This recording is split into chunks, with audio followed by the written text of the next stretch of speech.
Welcome to today's episode of the Hungry Trilobyte podcast. My name is Aaron Bossig, and I'm going to be your host. Today we're going to welcome Rob Flanagan, who has been making podcasts longer than I've been listening to them, and that is saying quite a bit. So let's get started with Rob right away. On mic today, we have Rob Flanagan, one of the co-hosts of the Popping the Cherrywood podcast. How are you this fine day? I am doing lovely. It is the 21st of September, and I don't know if you remember the 21st night of September and every other thing that song goes. Fair enough, fair enough. So the fact that you have a successful podcast, and this is not your first. You have been in this for quite some time, since way before it was cool. I've been podcasting now for 10 years. It was 3 years for the first show, and then I did about 5 years as professional podcast guest, Rob Flanagan. And then I started another podcast up about 4 years ago. Cool. So what drives you to it?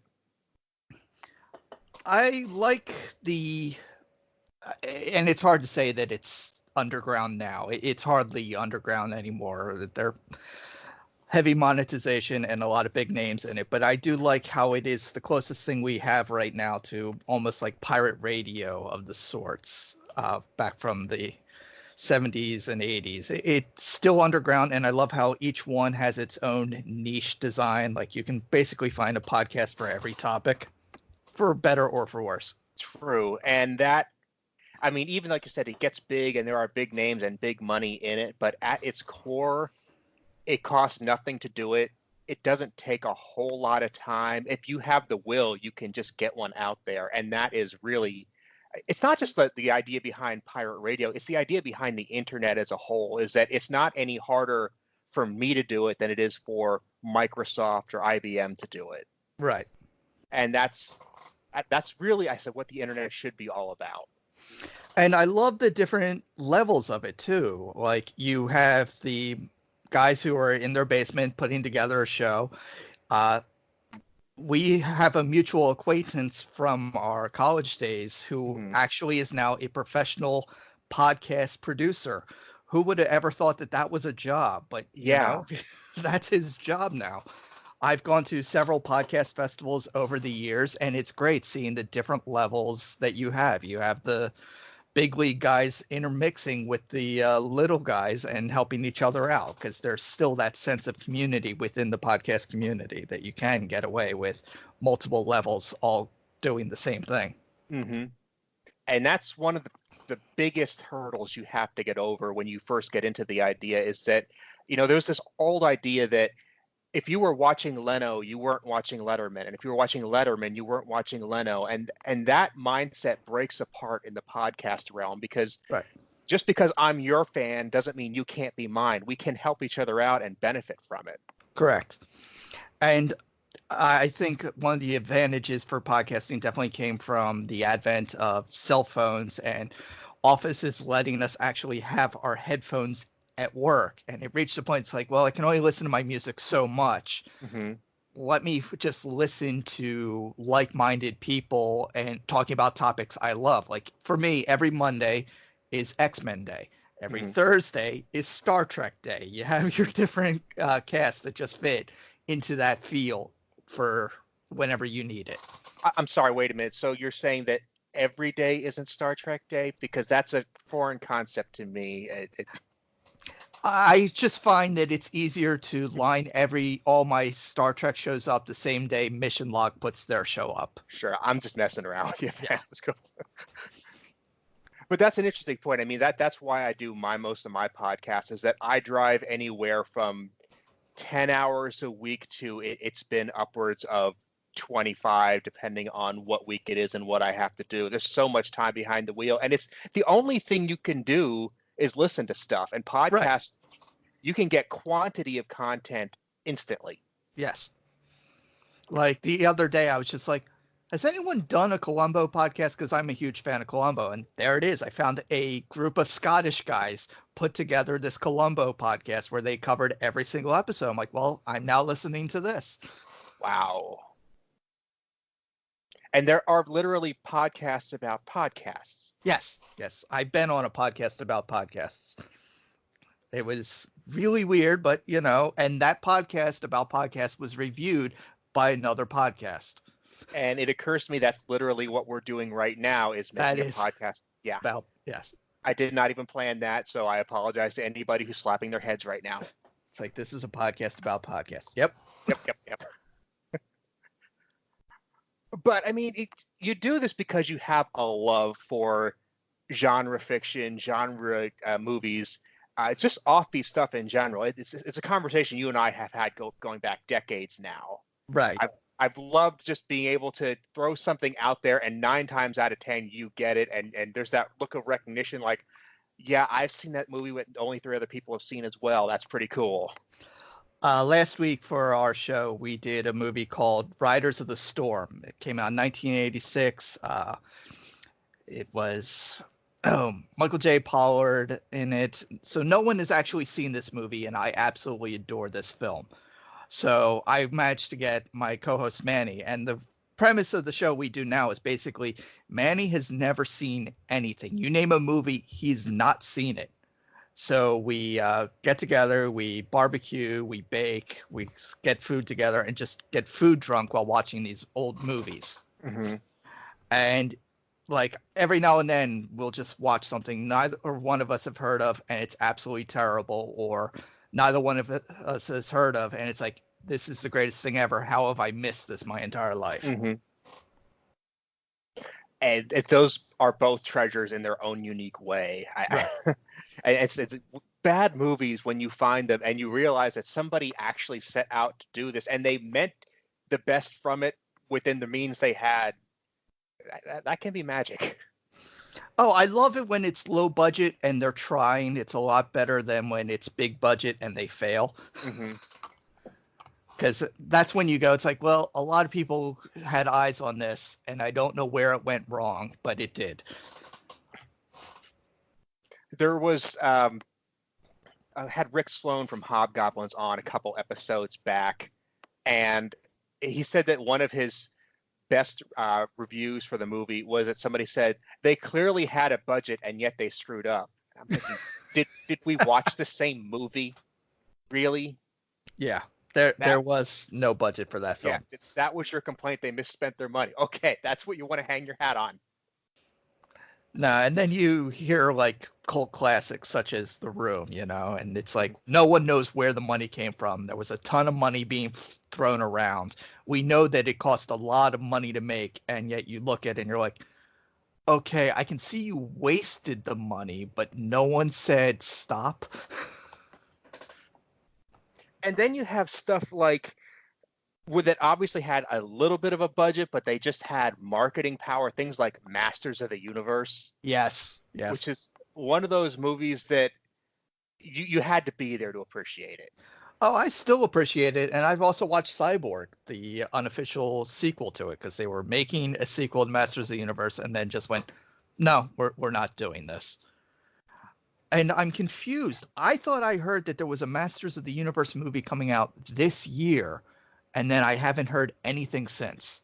The only thing I've heard that the new series by Kevin Smith is in development, but I didn't hear anything about a movie. No, I remember hearing about a movie being in production, and it was supposed to be out in December of this year. Now, the last I heard of that was in March of this year. So I don't know if it was canceled or postponed or what, but apparently we are getting a Masters of the Universe movie. Well, there's been a huge Masters of the Universe marketing push this year, especially at San Diego Comic-Con. So they're gearing up big time. Apparently, if this is the time to strike the Masters of the Universe nostalgia bug. It's like, well, we've done Transformers. Mm-hmm. We went too much into Transformers, but then we brought it back with Bumblebee. Mm-hmm. And G.I. Joe is due to come around again. Mm-hmm. And I could really go for the rumors I keep hearing about Mask, because Mm-hmm. I loved Mask back in the day. And so did I. So, yeah, the iron is there for Masters of the Universe, because who didn't love He-Man? Mm-hmm. Even the kids in Ghostbusters were cheering for He-Man. Mm-hmm. He-Man was probably the first really good action figure toy line. It was just every figure had its own unique feature that made that figure special. You wanted every figure because something was different about it. And I'm not saying that was the first time they'd ever done that, but it was the first time they really did it and did it that well. Actually, I'm about 80% sure it is the first time they actually did it, because they were fighting against the law where you basically couldn't make a cartoon that was really just an ad for a toy. Right. And they're like, no, we're going to make a toy based off of a cartoon. And it was Masters of the Universe that was like the first big time that they did that. And within a year, we had G.I. Joe, Transformers, GoBots, whatever we could get. Right. And I mean, it's like prior to that, that was only a few years after the heyday of the Mego figure, which were great for their era. I personally am not a big fan of the style, but they were high quality, but they didn't have unique features. They just had unique outfits. Right. Right. And then Mego was Barbie for guys. Yeah. Because all the base figures were exactly the same. It was the costumes that were changing. Yeah. But and then we actually got into the molded plastic and the action figures, the mechanical features, the accessories. Thunder Punch, which put in the blast caps, which I still love the smell of those blast caps. Yes, you goes right back there. It's in your brain. And any sort of slime had that unique scent to it as well. Oh yeah, and toys back then, they loved their slime. You know, besides Ghostbusters, which was like buy all the slime you could get, He-Man also had it's a slime pit. All right, so we're covering our toys in slime. Later to realize we are completely devaluing them. Yeah, you had to scrub that stuff off really quickly to make sure it was clean. And if it got on the carpet, well, you were in trouble. Ruined. Now, I wonder why slime fell out of fashion for so long.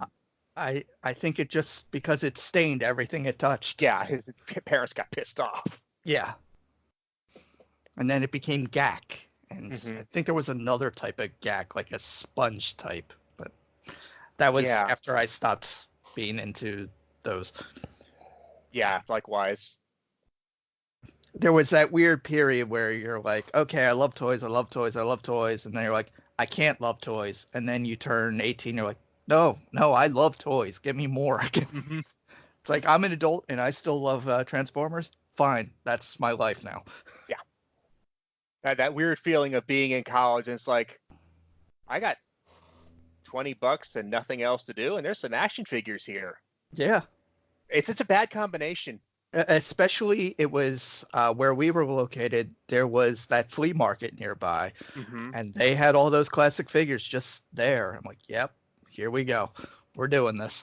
And that was about the time that eBay was around and it was big, but it wasn't like everything was a ripoff. You could get good deals on eBay as long as you kept looking. Right. If you knew what you were doing back in the day, you could get. I believe there was a guy in our dorm who had the USS Flag, which was the giant G.I. Joe aircraft carrier. And he kept it under his bed because it was 6 feet long. I did not know this. Yeah. That he was actually right down the hall from you too. I did not freaking know this. That is so cool. He had the flag. I mean, I was doing a lot of superpower customs at the time just because that was the thing. And to have had 3D printers at that point and skip man, if we had 3D printers, that would have been an amazing time, because the amount of bootlegging we would be doing of action figures and stuff.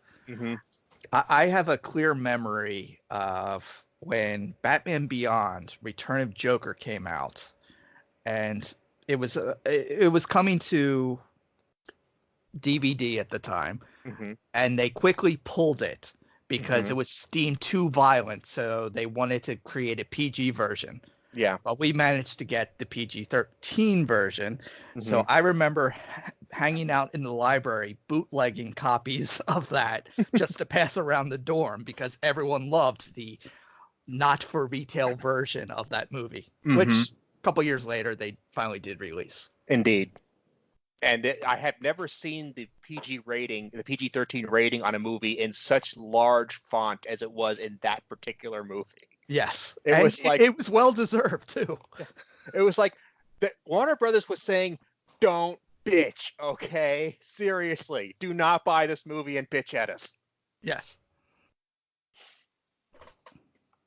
Yeah, that was one of the better Batman movies they had released. I would say of all time, it's in the top 5. I would put it up there too. The animated Batman movies, especially Mask of the Phantasm, is a classic. Sub-Zero. There are just so many great animated DC movies out there. And I'll stop at that.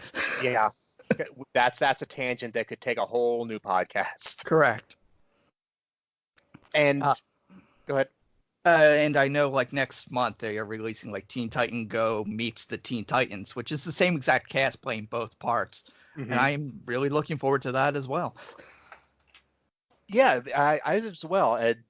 Teen Titans and Teen Titans Go, I was definitely up and down on that. I liked the original run of the show. When it went to the Go phase, I checked out in a hurry. But the newer movies they put out look like they're really fun. They are really fun, and I just accept the fact it's like, okay, this is definitely more cartoony, but then that's the direction Cartoon Network went in, but there's still really good stuff on the Cartoon Network. So, and once I started watching, I'm like, okay, I like this. Yeah, and I'm now at the point where it's like, if I'm going to watch stuff like that, it benefits me to be able to watch it with my daughter, who's 5, and it's like, okay, I'm not going to show her Return of the Joker. That's not the place we're at right happening. now. No, right. And we like our high level mature comic movies and comic stories, and that's great, but we can't forget that this is who these are meant for. Yes, it's kids. It's for kids, and to lose sight of that is really doing the kids a disservice. The people who will be having this conversation 20 years from today need those Teen Titans Go movies right now. Right. Because we like to ignore the fact that, we had them too. We had the Care Bear movies. We had the Transformer movie that traumatized all of us. But that was our entry point. And kids today, they need their entry points as well. And yes, it's Teen Titans Go. It is Steven Universe. It's everything that's happening on Cartoon Network. And I'm fine with that. Yeah. I'll watch Gumball. Doesn't have to be my cup of tea. That's okay. Yeah. There are certain cartoons, I'm not going to name names, that I just will not even look at. Right. And that's okay. Yeah. But they're not for me. Yeah. But if I get something out of them and get some enjoyment, hey, good on them. Yeah. So the Transformers movie. Now let's go back to that a second, because there's something I've wondered, and it just seems like a giant tactical plot hole that just never gets addressed. The very beginning of the movie, when the Decepticons attack and Daniel and Hot Rod are sitting there fishing. Right. And they're, suddenly it's like, oh man, what's going to happen to Daniel? Is he going to be okay? And Sam Witwicky is they don't know what's going on with him. And I just think, you have a war zone going on here. You have a literal child in the middle of it. Shouldn't somebody say, hey, let's take the most useless Transformer there is. I'm going to nominate Bumblebee. And his job is just to get Daniel as far the fuck away from this place as he can. That's true. We didn't have Scooter yet. No. It's like, wouldn't that be the best move for everybody? It's just to get one guy to get him out of there. Well, no, because then we can get the figure of him in the robot suit himself, which... honestly, when he transforms later in the movie, I'm surprised that didn't break every bone in his body when he did it. Yeah, he literally turns into a question mark at that point. Right. But, the Transformers movie was the first time we actually had the time jump, too. It went from 1984 to 2005. And all of a sudden, Sam has a kid. And we have to accept this kid and all these brand new Transformers who have just appeared, because these will be our Transformers from now on, because everyone we love at the beginning of this movie isn't there at the end. No. And you bought all their toys, and here are new characters for you to buy. Right, now we got Rodimus Prime, who Mhm. is he kind of looks like a RV. Winnebago. Yeah, it's an RV. This doesn't really look like an RV. I know it's supposed to be, but Well, it's it's like it's supposed to be a truck, but I've never seen a truck that looks like that. no. So it's an RV, I guess. Yeah, but it has like a front end that looks like like a Ferrari and Right, because he's not still a hot rod, and yeah. you don't mix hot rod and truck. I mean, yes, in Japan, a couple decades later, they do that now, but still, it's like I don't understand hot rod, but yeah, honestly, around 2005 is when they started making those trucks in Japan. So hey, they saw the future. It's not the first time. Yep. It's odd that Transformers always had that mix of really realistic designs with designs that you could barely tell what it even was. And as kids, we just accepted this. Cup, he's a pickup truck. Yeah, Really? because he could just as well be a backhoe, as far as I'm concerned. I'm trying to remember. There was one guy who was a futuristic car, which meant he was a hover car. He had no wheels. I'm like, Jazz? I what? I don't think it Blur? was Jazz. I think it might have been Blur. Okay. And it was just like, okay, I cannot. This is a thing. Oh, this turns into this. I cannot recognize what this other thing is. Mm-hmm. But all the G1s, the earlier generation one, it's like, okay, that's a jet, that's a Mm-hmm. truck, that's a Porsche, that's a Lamborghini. The ambulance is kind of weird. I But mean, yeah, now we know it's because they were buying different toy lines from Japan and just meshing them all together for the American audience. But yes. they, wow, when you have something that's it's a pretty genius business model when you think about it. And the number of toy companies that pulled that off too. It's like, all right, we need something now because He-Man said we can have a cartoon advertisement. So we need the toys out next week.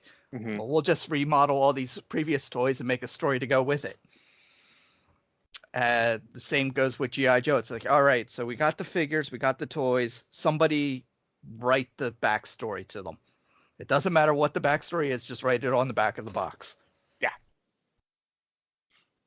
And if you look at that first run of G.I. Joes, I mean, compared to what they would be even just a year or so later, you started off with the basic, and I'm talking about the 3-inch figures, of course. Right. It's just basic toy soldier figures that any kid would have played with going back to World War II. And then, like, 2 years later, they were Sergeant space. Slaughter. Yeah. Ninjas from space. The Toxic Warriors and a guy who plays football and he has football grenades. yeah, Okay? because that makes sense. And that this military unit had no dress code whatsoever. I mean, it was like, None come at as all. you are. Yes. And no sense of body armor either. No. They were just disposing of those chests and if you were riding around in a tank, you just stuck your head out and waved. I mean, it was all right. You weren't worried about getting shot or anything. Well, don't worry. The blue lasers didn't hurt as much as the red ones did. Apparently not. And I would wonder, how could a military unit be composed of pro athletes and daredevils and ninjas? And then I realized it's basically just an updated version of Teddy Roosevelt's Rough Riders. Basically, it is, yes. They're not a real military unit. They're more of like the reserves. But if the reserves got control of, if the reserves actually did take on terrorists. Yeah. With weather machines. Terrorists, weather machines, groups that are bent on just polluting for pollution's sake. I mean, they're not trying to turn a profit or anything. They just want to dump oil in the ocean because fuck it. Well, and that's what got us to Captain Planet. Mm-hmm. One of the best written shows of our childhood. Exactly. That was a show I watched because it was like I was up that early and I knew the good stuff was coming on, but even at the time, it was not a good show. Oh, no. It's like, and be sure to use heart because that's one of the primal forces.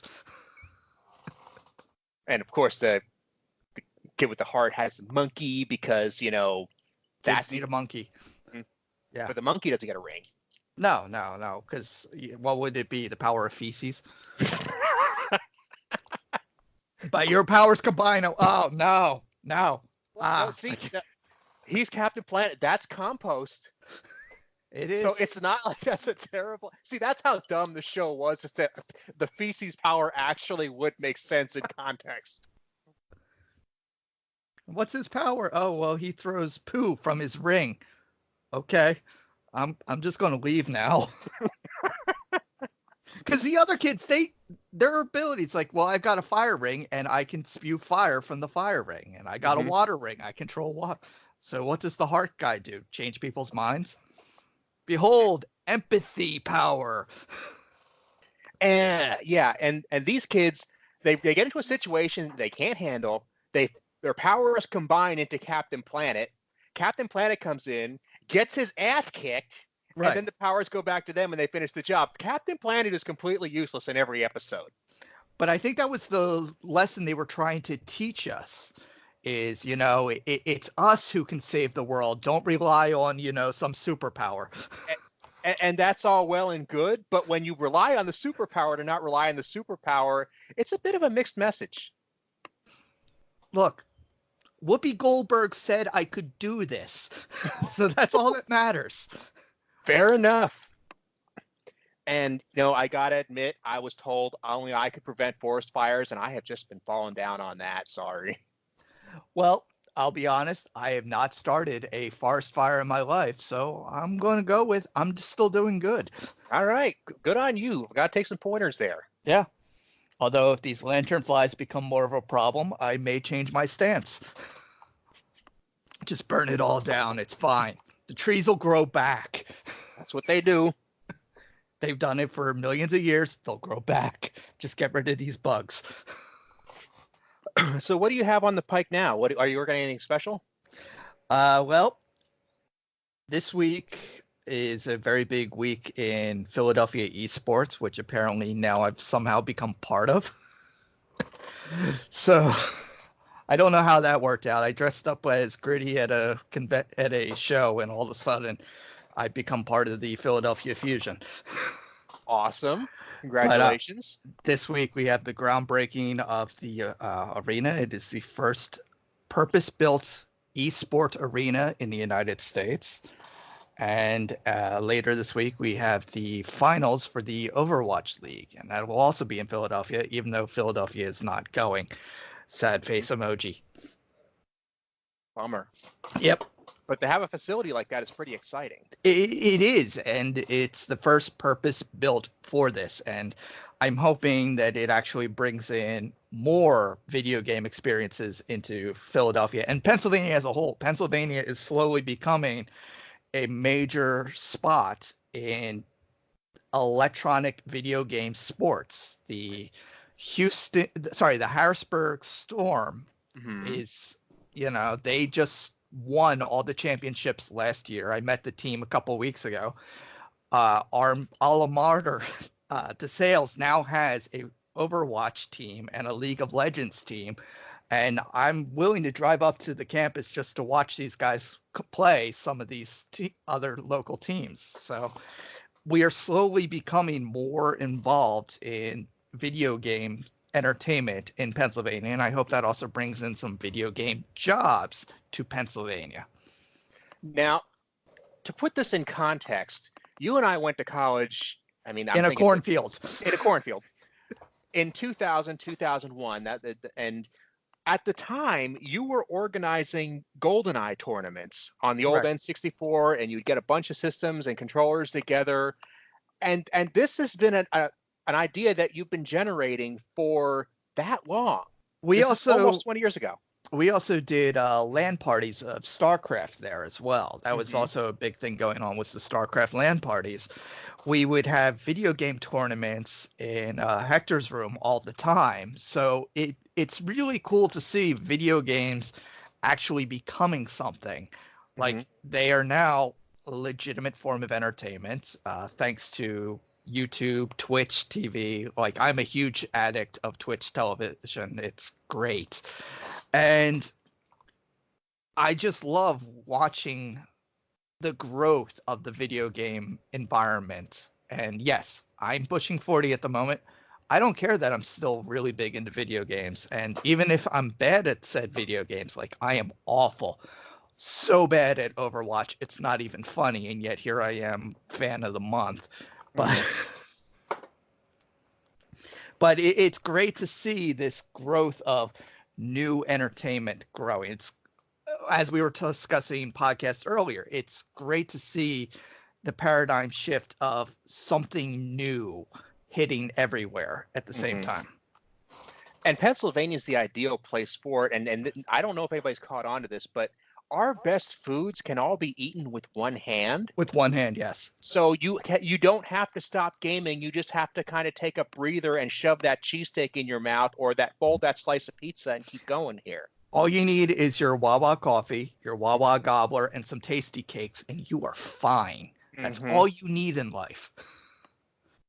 Well, now we're missing a key sponsorship issue here, is that we could have the Sheets team versus the Wawa team. I believe Sheets is actually a sponsor for the Harrisburg Storm, because that Sheets is bigger out in Harrisburg, and now the Storm, because they won the championship, are getting major sponsorship deals, which is also something really weird to watch, is the development of sponsorship over the years. The Overwatch League is now 2 years old, and I've watched it go from its sponsors being Sour Patch Kids to Budweiser. They've gone, so it's all of a sudden it went from, candies to cars to beer companies to Coca-Cola to all the major names are now trying to go, okay, we want a piece of this too. So, and it did it in 2 years. And like I said, Philadelphia is now building a stadium for this, and I'm all for it. It's going to be great for the community. Yes. What I have to wonder is, if you're talking about treating video games in the same way that we treat professional athletic sports, with all the same, merits and challenges, would there not be a benefit to having esports around games that have been around so long that people have been practicing them literally all their lives, to have esports around things like Super Mario Brothers, Tetris, even Combat, if you wanted to go that route? So people have decades worth of skill in these games. There actually are, for some of these. You'll see a lot of charity events for something known as Games Done Quick, and they do speed runs of Super Mario Brothers all the time, just to see who can get the best time. And then there are charities that benefit from this. So we are seeing more and more of the older games having such situations, but games that are more multiplayer based, like Smash Brothers, could do it, but it's really hard to do it for Mario when it's a single player game. When it's a single player, the most you can do is who can ever get the best time. But it's weird. We had the Wizard back in '89, I believe, and that just seemed so far-fetched of a video game conference in Las Vegas, and now it's commonplace. So we are seeing the older games, and as such, they do have their tournaments as well. Street Fighter is also a very big one, and people play Street Fighter 2 as well. But the growth of what we are seeing as, say, the Overwatch League, the Call of Duty League, the bigger ones that are now being aired on ESPN or ABC, which is mind-boggling that this still happens, that it is on major television networks. We are starting to see it hit some of the older games as well. Awesome. And it just speaks to the fact that, in this day and age, we're getting video games that the sport of the common man, for lack of a better way of putting it, they get big, and then you as an individual just become a huge fan and become part of the entire organization in some way or another, even if for just a fan of the month sort of thing. That's really, it's a neat way that fandom has taken it, that you can actually get involved in things that you enjoy that much. It is, because it is still small enough that you can actually talk to the players. It's small enough that there are members of the organization where I can just tweet at them and they'll message me right back, and we know each other. When I see them in a couple of days over at the groundbreaking for this stadium, there are people who will know me on site. So that's it. It's cool that it is still small enough that it is personable while still growing to be a major sport. It's fascinating. As I said, how we would have been here 20 years ago, nobody could have seen this. There are so many things that exist now that 20 years ago are mind-boggling. I mentioned Tom earlier. He is now a professional podcast producer. We went to college with people who are now major influencers on YouTube and work for Geek and Sundry, which is a major nerd-based system. They work for Nerdist. There were no podcasts. There were no esports. None of that existed 20 years ago, and yet now we are all still involved in these new forms of media that just are mind-boggling that they now exist. And it makes me wonder, it's like, all right, in 20 years, what are we going to see next? What haven't we seen coming?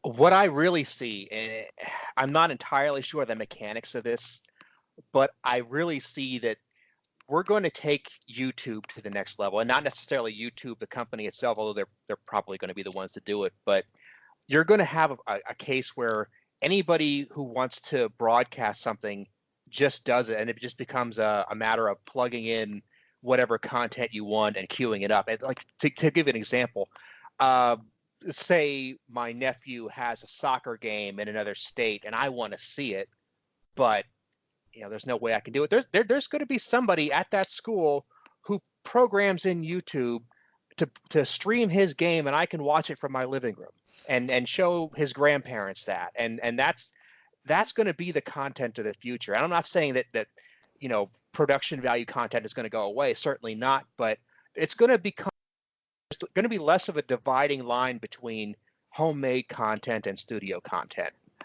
And we are almost there now. I mentioned Twitch earlier. Twitch does a lot of live streaming systems, and it is integrated right into telephones and such. My latest phone is designed for this feature, that I can just hit play and it'll broadcast whatever it is I'm looking at any time. It'll save it as well to the system. But I can watch basically any type of content on Twitch. If I want to watch a cooking show, it's there. If I want to watch MST3K or Riff Tracks, they have official channels that they are broadcasting nonstop on Twitch. I watch the United Kingdom's Parliament all the time because it's there, and it's fascinating just to sit there and watch it as it unfolds live. So we're getting there. We're almost there. I realized this shift was happening when I was the same night. I was excited that I could watch a new episode of Game of Thrones and a new episode of Angry Video Game Nerd, and I didn't really see a distinction between the two. Exactly. As I said earlier, it's with the podcast, they have certain days. This morning was basically my Saturday morning cartoons, because I know a lot of YouTube content that releases over the night from Friday into Saturday morning. So I'll just sit down and watch all that. And I've been planning for it all week because it is scheduled that I know exactly when it would happen, just like I know when Game of Thrones airs. Or the other big one is Critical Role, which is a D&D type show. I know when to sit down and watch that as well when it happens live, or I could just catch the recordings of it later. It's really interesting, and I actually enjoy TV more now than I did back when I had to figure out what was on when and set a VCR, and there's less garbage in the middle. I only watch what I actually want to watch. Exactly. I do love that little feature. And systems such as Hulu or Netflix, they've just made it a lot easier. It's like, well, there's nothing on. That's no longer a problem. There is always something I can find to have in the background or whenever at any moment. And now we have Disney Plus hitting in 2 months, and I know I saw the list of movies that are being released on that. I'm like, yeah, all right, I'm down with that, especially because they also announced what cartoons will be available. And sure, the full run of all the Marvel cartoons, so the original X-Men from 1992, all of DuckTales. Yeah, I'm down. Give me this now. And Disney has so many things in their back catalog that a few people want to see, but it's not worth actually making a physical release or even putting on iTunes. But Right. if they can stream it out for the people that actually want to see it, more More all the power. better. Yeah. No, I'm actually hoping more for systems like that. There was a time about 10 years ago, Warner Brothers was like, okay, if we put these DVDs out to market, no one's going to buy them. It's just not going to happen. And we know it's not going to happen. So you just ordered the DVD and we'll just do a printing of it, an individual printing of it. And there you go. I've got a couple movies that way. Me too. I love that fantastic. The Legends of the Superheroes, that 2-part attempt to revive the Batman franchise in the 70s. Got it. It's the goofiest thing ever, but it's the only way you're going to get that content. But now that streaming has become a major deal, it's like, okay, well, it honestly costs us nothing to digitize it and just leave it on the same server as everything that's making money. So we can just do this at any time now. And I'm hoping that there are more movies that are becoming lost to time they had VHS releases, but no DVD releases, no Blu-ray releases. They just don't exist anymore. I'm hoping that we can find more and more of those movies as time goes by, just being added to streaming networks. Because it's like, well, we have it, so here it is. I hope so too. And I have some concerns that there's, like you said, it costs them nothing to put those on the same servers and stream them out. But the fact that it costs nothing and it makes sense doesn't always sit well with studio heads who are like, well, we can tease people and we can take stuff away if it's not popular enough. And that's the poison pill. It's like, please don't go that route. And Disney will do that. Yeah. I know Disney will do that because Disney loves to have their vault. They love their vault. So they'll keep playing that little game of, hey, watch it now before it's gone for 6 months, and then it comes back, but they don't tell you it's come back. They just tell you when it's leaving. And I go crazy when I see those articles float around Facebook that say, watch this stuff on Netflix now before they take it away. And it's some TV show that's sitting on my shelf on DVD and has been for the past decade. And people are like, I'm never going to see this again. You go to Best Buy and pay $20 and it's yours for life. So I'm sorry, what are you bitching about? But no, it's like, and it comes back. It always comes back. Please, people, just look for the stuff, enjoy it, and ask them to keep it available because they don't make money unless we watch it. Right. And they know exactly what we're watching. So, I mean, there is a downside to that, but honestly, if it gets me Riders of the Storm somewhere on a streaming network and I don't have to find a bootleg of it on YouTube because my VHS copy is worn out, then I'll be happy. I will get that service right away. Thanks to streaming, I have new Star Trek and new MST3K when I was without both for almost 20 years. Yes. And it's like we went from years of no Star Trek to now 4 Star Treks, I think. At least. They haven't 4. confirmed some more, but there's at least 4. Right. So, and it's like, this is all on streaming. It's like, okay, fine. I have this app now. I subscribed. I watch this. And, well, man, I really appreciate you chatting with me here, and I know you're a busy guy. Let me let you go. All right. Where can people catch up with you if they want to follow you on your adventures? You can follow me at poppingthecherrywood.com. That's the podcast website. And you can follow me on Twitter at Flanagan. And from there, you can usually find when I'm streaming on Twitch because, like I said, I'm a Twitch addict. And that's also where you would be able to watch our show when we air it live on Twitch every Sunday night, usually around 8 p.m. Sweet. 8 p.m. Eastern Standard Time, I would Correct. assume? Okay. Getting my cheesesteaks there. I need to go. Yep. All right, man. Thank you so much. I would love to have you back anytime. We've been too long since you and I talked. It's true, and we basically can talk about anything because you and I, we are on the same page on a lot of things. We certainly are, and when we're not, it's extra fun. Yep. All right. Okay. I will talk to you later. Okay, take good care, man.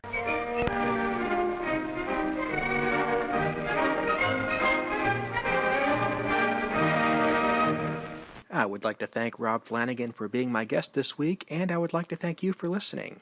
I'm going to skip the Geek Resources part of the show today, but I will ask if you do have one you would like to suggest, email it to me at bossigpodcast@yahoo.com. Thanks so much, and we'll see you next time.